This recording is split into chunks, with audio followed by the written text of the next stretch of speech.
La petite maîtresse. C'est l'histoire d'une petite maîtresse. Oh, pas d'une grande maîtresse, de celles qui font tout bien comme il faut.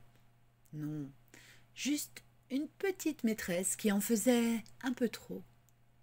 Quand elle était petite fille, on lui disait « Tu n'es pas assez comme ci, il faudrait être plus comme ça ». Alors elle travaillait dur, la petite fille, pour être bien comme il faut et devenir maîtresse, comme elle le voulait trop.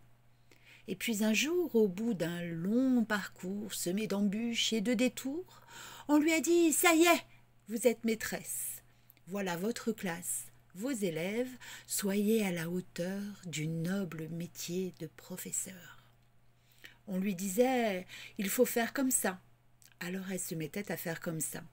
Et puis un autre disait « Mais non, il faut faire comme ci. » Alors vite, elle faisait comme ci.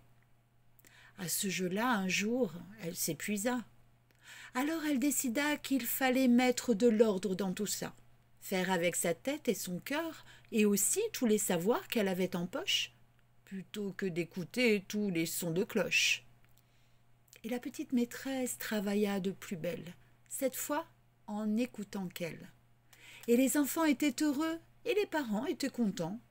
Mais un jour, une dame coiffée d'un grand bonnet et de grosses bottes arriva dans son école. Elle s'écria « Des gens plus hauts sont mécontents, la faute au robinet, au monstre, au cornichon. Il va falloir revoir tout ça, car vous n'êtes pas assez comme ci, et il faudrait être plus comme ça. » La petite maîtresse se mit à douter, et s'ils avaient raison, elle pencha comme ça, puis comme ci, et se mit à tanguer, sans trop savoir où aller.